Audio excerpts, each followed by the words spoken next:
Everybody, come on in, and this is Married at First Sight, season 15, episode 15. And this is my review, a recap.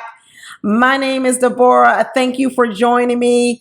If you haven't been here before, please go ahead and drop down in the comments, introduce yourself, let me know who you are. I welcome you here, and to everyone who comes here all the time, thank you so much for joining me again this week. I appreciate y'all.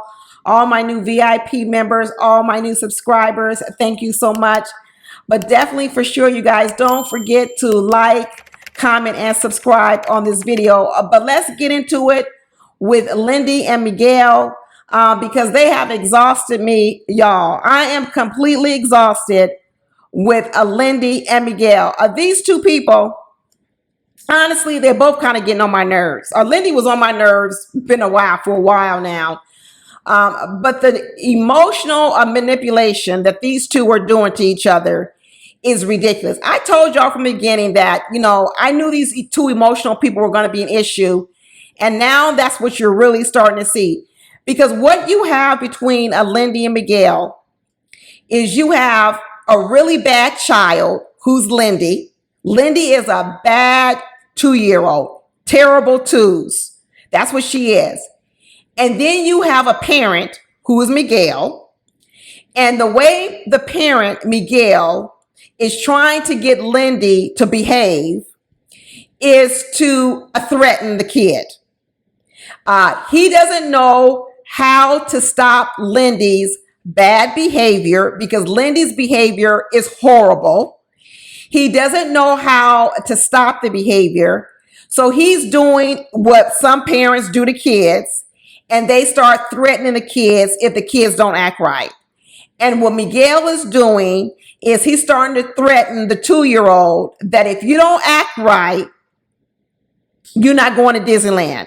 If you don't act right, I'm going to leave you at home, or when I get ready to go to the store, you're going to have to stay home. If you don't act right, you're not going to get to go to Johnny's birthday party. Okay? This is what Miguel is doing to Lindy. But Lindy's a grown woman, but she acts like a child.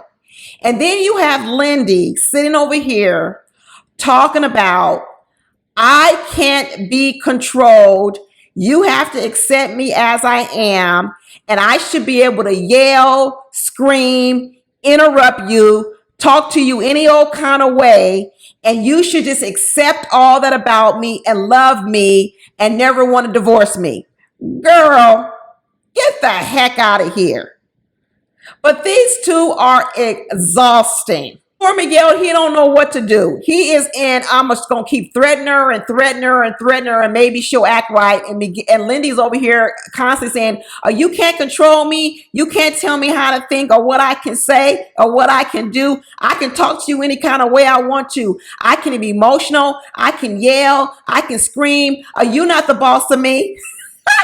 This girl is crazy. I know Miguel studied all this craziness. He's got a PhD in neuroscience. I know he studied all this craziness in theory, reading books. But now he got a bona fide real person sitting in front of him. And he's like, these textbooks ain't helping me one bit.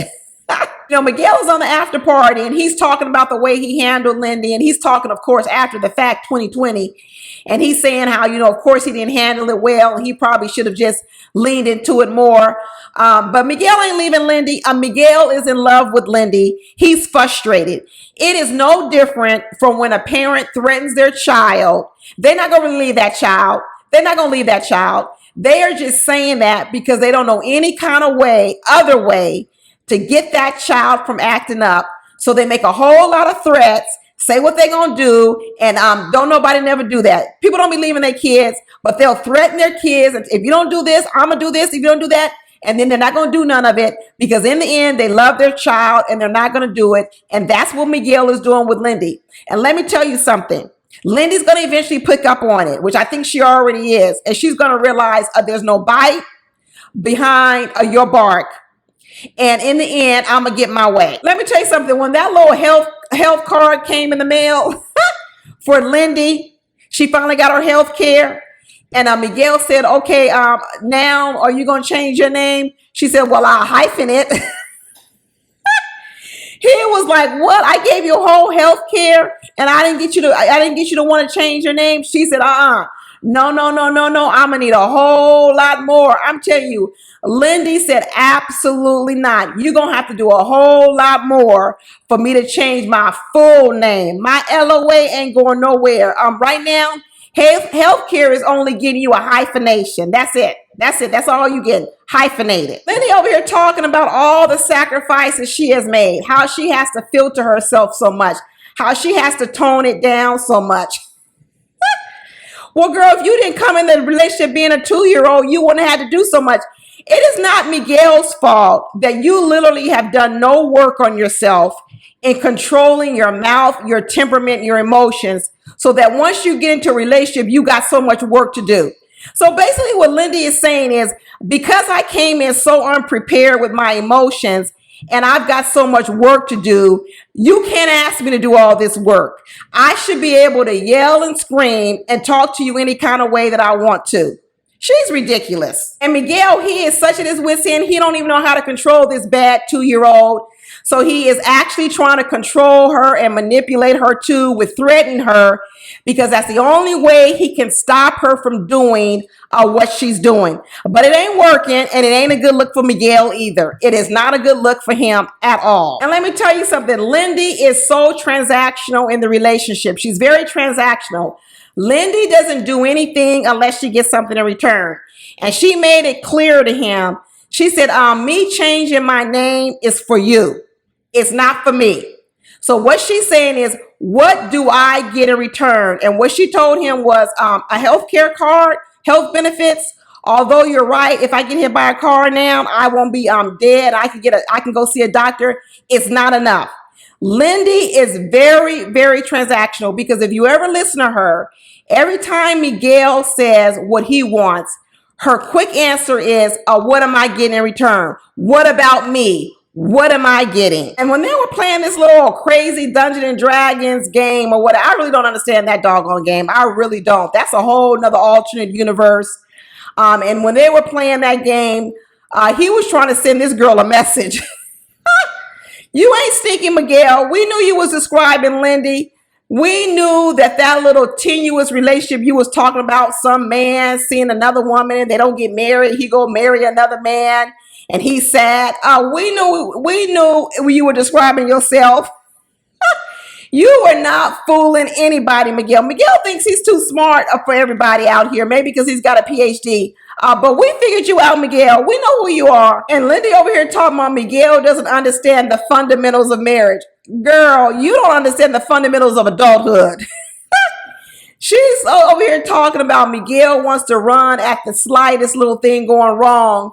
And her idea of marriage is you can dish out anything you want and no one ever has to leave. No one can ever leave you or tell you they're not going to put up with it. Lindy, that's called abuse.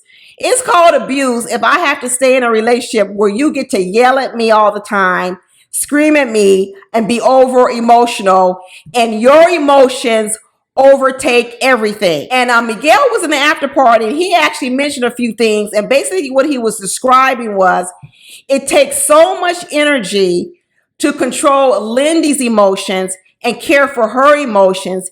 He's saying that when he's feeling a certain kind of way, it's hard for him to soothe her and to soothe himself at the same time. And that's what I told y'all about emotional people. When people are emotional, their emotions are so paramount that everybody has to soothe them. It was what was even going on with Justin in the beginning. When Justin was always crying, what it did was, if you're discussing something heavy, something really deep, because Justin would start crying, and everybody's got to soothe him and his crying emotions. Now you can't even have a conversation. Same thing with Lindy. Once Lindy gets hyped, she goes to her level 10. She starts crying. She starts wailing. Now all of a sudden, what Miguel has to do is he's got to stop expressing his emotions and caring for himself, and he's got to soothe Lindy. I'm telling you, that is taxing.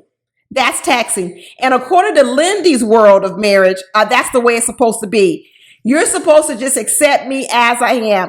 And I can't stand this phrase out here with people being married talking about accept me as I am. Well, guess what? If I accept you as you are, that means I got to change. So why? Because remember, we're not the same exact people. So if I have to deal with you the way you are, that means I have to change some things about myself in order to put up with you. So why don't you have to change anything? So you just get to be yourself, but I got to be the one always adjusting to who you are. Lindy's idea of a relationship is I'm telling you, it's so childlike, where you sit around. That's how a child thinks, that everything is about them. Everything's about taking care of them. That's what Lindy thinks. Everything is about her comfort. And Miguel right now, he absolutely does not know how to deal with Lindy. And what he's doing is now he absolutely is trying to use fear to control her so she'll stop all this bad behavior. And it ain't working. She's talking about she not no blow up job, and he makes her feel bad, and she makes her feel like the villain. And then, Miguel starts getting on her about talking to her friend. I don't know. There's another problem. I don't see what was wrong with her talking to her friend. He better be glad she's venting to somebody and not yelling at him. Because in one way, he doesn't want her yelling at him.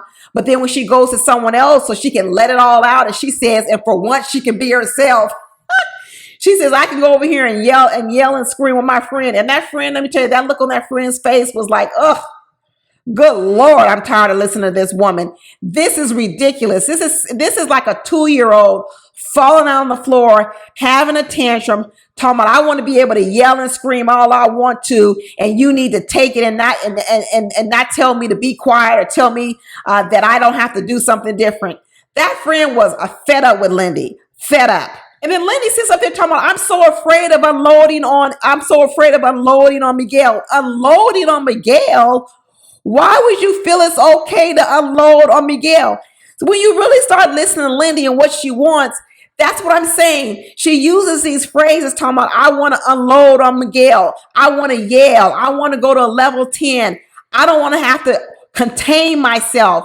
What she's asking for is ridiculous. It's absolutely ridiculous. She's talking about, I want to be able to be just a little crazy. I just want to be able to let it all out and let it go loose. Ooh. I don't know what these two are going to do. I don't know what they're going to do. Miguel is on the after party, like I said, and they asked him a question about how he was feeling in this moment. What would it take for you to say no on decision day? And Miguel said she would have to be a whole nother person for me not to say no. So right there, I could already tell Miguel is not even thinking about saying no to Lindy. The only reason he is treating her this way and trying to control her and treating her like a child is because he doesn't know how to get her to stop. And he's using these threats to try to tame down that personality. And let me tell you, it is not working. He better call these experts in so he can get a few little tips on what to do. Because right now, he got a terrible 2-year-old on his hand, and she is falling out at Walmart. Anyway, that's it, y'all. Tell me what you think down below, and I'll talk to you later. Bye.